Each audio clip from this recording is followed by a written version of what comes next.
Bismillahirrahmanirrahim. Ikhwas sekalian, saudara-saudariku, salat tahajud seperti kami sampaikan di pertemuan lalu adalah salat yang sangat penting. Ingat, kalau di pertemuan lalu kami sampaikan 4 keutamaan tahajud, hari ini saya tambahkan 2 dan 3 yang lain langsung dari Al-Quran. Ya, kemarin saya sampaikan 4 hal. 1, masih ingat Quran surah ke-17 ayat 79 sampai dengan 81 itu. Orang yang rajin tahajud akan mendapatkan 4 keutamaan yang tidak didapatkan oleh orang-orang yang tidak tahajud, sekalipun sholat fardunya begitu khusyuk. Di antum sholat fardu khusyuk, bagus, tapi nggak tahajud, nggak dapat 4 keutamaan itu. Ini sudah saya bahas panjang lebar di pertemuan lalu, saya hanya sebutkan cepat saja. 1, Allah akan mengangkat karir, pekerjaan atau aktivitasnya di tempat yang terbaik. Ya, jadi kalau antum misalnya pengusaha atau orang karir di kantor dan sebagainya, itu akan cenderung kemudian ditolong oleh Allah, diangkat ke tempat yang terbaik. Terbaik itu tidak harus puncak yang paling tinggi, direktur, tidak misalnya. Tapi tempat yang bisa membuat nyaman hidup Anda, sholat bisa nyaman, bergaul juga nyaman, dan tenang kehidupannya. Mungkin level Anda nggak sampai puncak ya direktur utama, mungkin direktur 1, 2 gitu ya. Tapi Anda dijauhkan dari hal-hal yang maksiat, dijauhkan. Sholatnya enak, punya ruangan nyaman dan sebagainya. 2, Allah akan bimbing setiap ahli tahajud. Allah akan bimbing sehingga menjalani awal pekerjaannya dengan begitu mudah. Wa rabbi adkhilni mudkhalas sidqin. Ya Allah, tolong bimbing saya supaya mengawali pekerjaan dengan cara yang benar. 3, awas hati-hati. Anda memang posisi tinggi, sekarang dapat proyek. Apakah setiap yang dapat proyek menjalani pekerjaannya dengan benar? Belum tentu. Jangan tinggi-tinggilah. Maaf ya, apakah orang tua yang sekarang menyekolahkan anaknya ke tempat belajar menjalani awalnya dengan benar? Hati-hati ya Bu ya, Pak. Bapak Ibu menyekolahkan anak dengan awal yang salah, maka memberikan jalan keburukan ketika dia belajar. Saya katakan jangan pernah Anda masukkan anak Anda ke sekolah dengan menyogok. Bayar sekian supaya masuk, menyalahi aturan. Kalau awalnya sudah salah, bagaimana anak Anda bisa belajar dengan benar? Mustahil mendapatkan sesuatu yang tidak baik. Yang baik itu mustahil didapatkan. 3, wa akhrijni mukhrajas sidqin. Allah berikan jalan keluar terbaik dari persoalan yang dirasakan. Di ahli tahajud itu setiap punya masalah, bukan nggak dapat masalah ya, bukan tidak bermasalah hidupnya. Dia mendapat ujian juga. Cuman sebelum diuji, diringankan masalahnya. Sehingga seakan-akan nggak punya masalah. Padahal sama dengan yang lain. Cuma saat akan dia lalui, Allah ringankan persoalannya sehingga mudah dilalui. Dan yang keempat ini yang hebat. Ya, waj'alni min ladunka sultanan nasira. Allah akan tolong langsung orang ini ketika ada lingkungan sekitar yang akan menyakiti atau menjahilinya. Kalau diisengi orang, diganggu orang, dan sebagainya, ini orang-orang seperti ini langsung mendapatkan perlindungan dari Allah Subhanahu wa taala. Ada satu kali, ini kisah nyata, seorang saleh, ahli tahajud, sampai saking ahli tahajudnya tidak ingin meninggalkan kebiasaan ini. Ini sangat nyata kisahnya dan tidak mengarang. Satu kali Pak, kemudian malam-malam dia perjalanan dengan rombongan. Begitu perjalanan, orang-orang tidur, sampai dia mengendap-endap, kebiasaannya tidak ingin diketahui oleh orang lain. Satu malam kemudian, dia bangun setelah orang lain tidur, masuk dia sedikit ke area sedikit ada dalam hutan.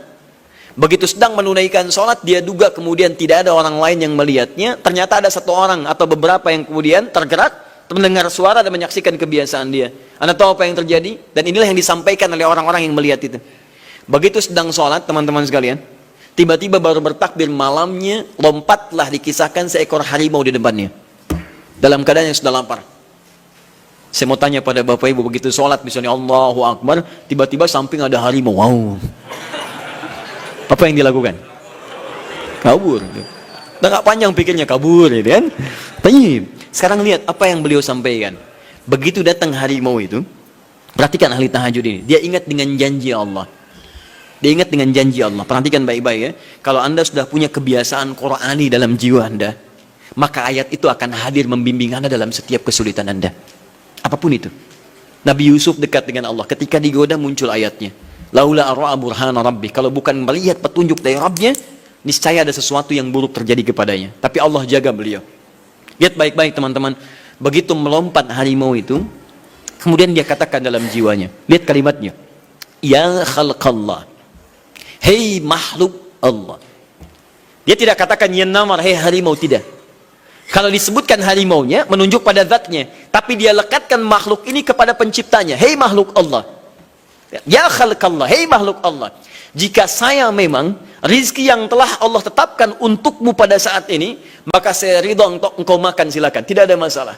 Kalau Allah tetapkan saya sebagai rizki untukmu pada saat ini, silahkan. Tapi kalau saya bukan menjadi rizki yang telah Allah tetapkan untukmu pada saat ini, maka jangan coba-coba ganggu ibadahku hari ini. Lihat kalimatnya, bukan jangan makan aku. Ingat, bukan jangan makan aku.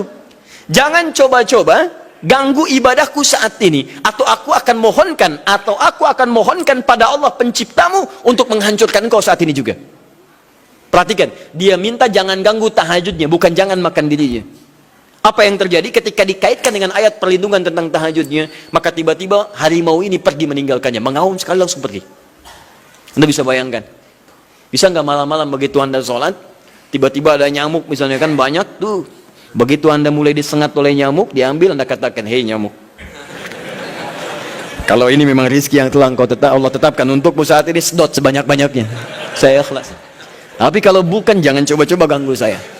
Atau saya mohonkan kepada Allah pencipta untuk menghancurkan kau saat ini juga. Masya Allah.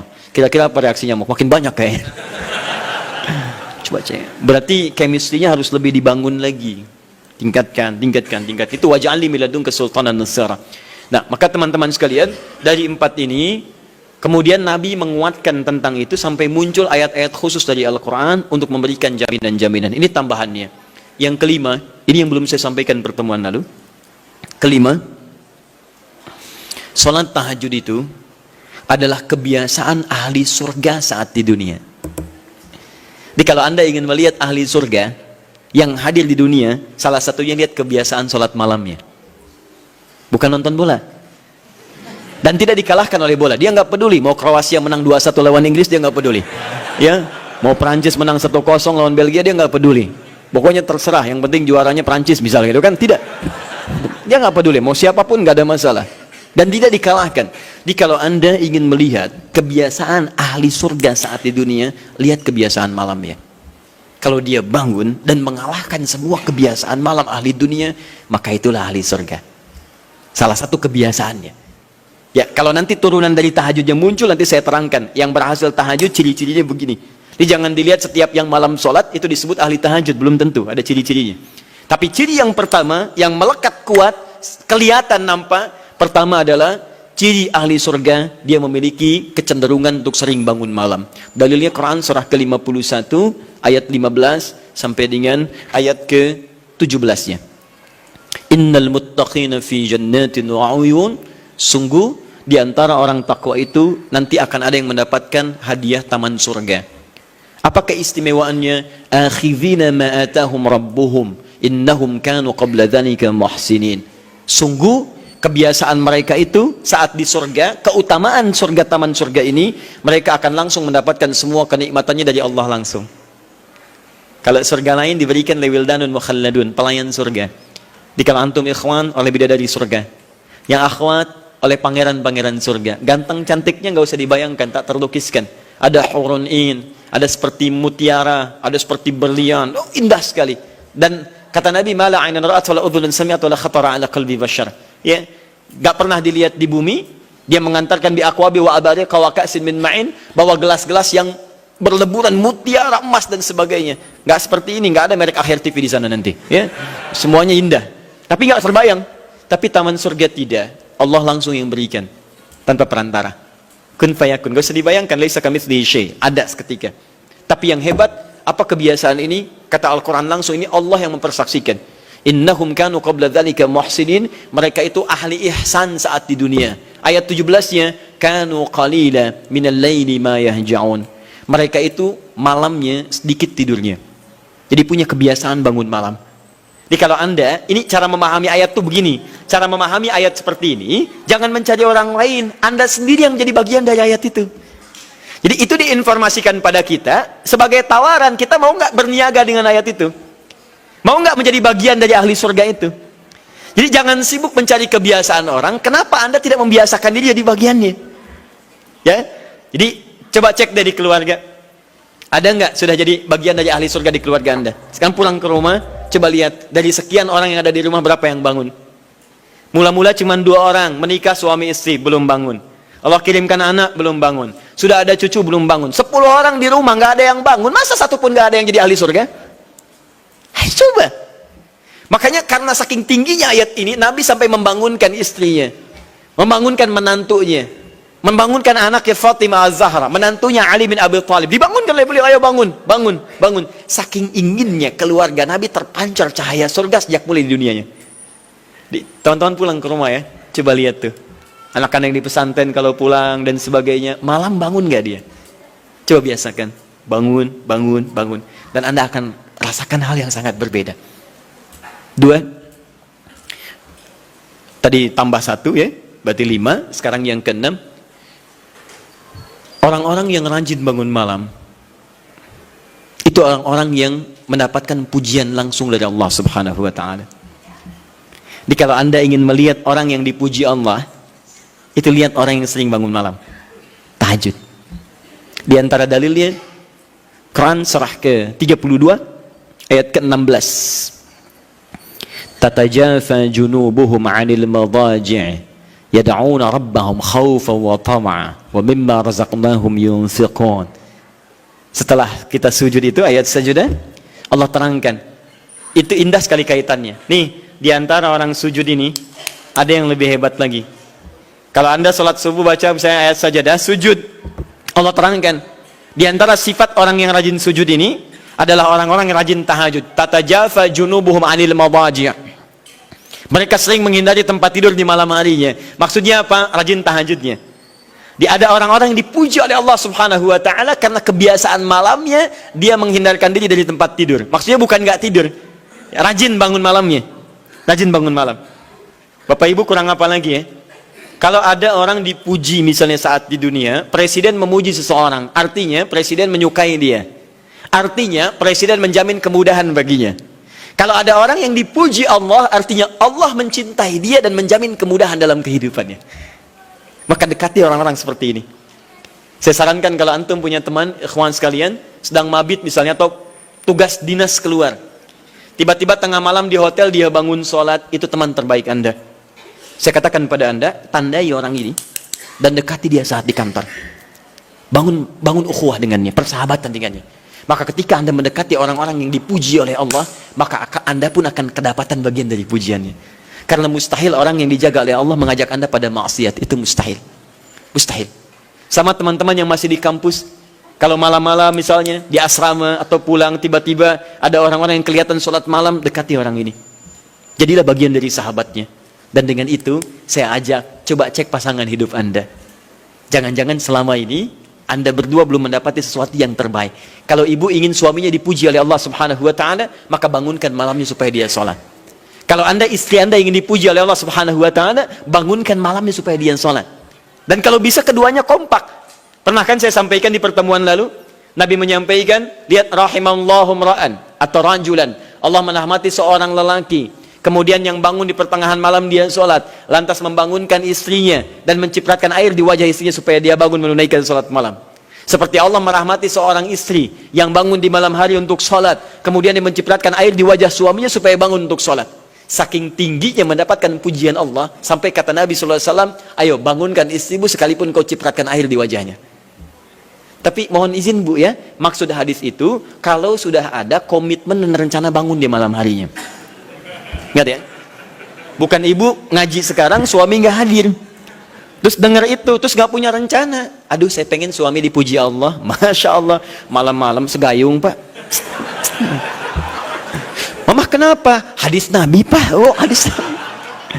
Aduh siapa yang ngajarin? Nah, itu yang repot. Paham ya? Baik. Sudah yang terakhir. Ini menunjuk pada keutamaan tahajud. Kemarin 4 saya tambahkan jadi 3. 1 masih ingat tadi yang pertama apa? Allah Subhanahu wa ta'ala menjamin ia sebagai ahli surga, kebiasaan yang ada di dunia. Yang kedua, Allah memuji orang ini. Dan yang ketiga, tahajud itu kebiasaan orang soleh yang ditekankan oleh Al-Quran dan hadis Nabi SAW. kebiasaan orang-orang saleh. Jadi kalau yang pertama ahli surga, kedua dipuji Allah, yang ketiga langsung dikuatkan orang-orang saleh. Dan orang-orang saleh itu, mohon izin ya, maaf, orang saleh itu tempatnya saat di surga itu sesurga dengan semua nabi. Semua nabi dan rasul. Ayatnya ada di Quran surah keempat An-Nisa ayat 69. Paling kanan di pertengahan.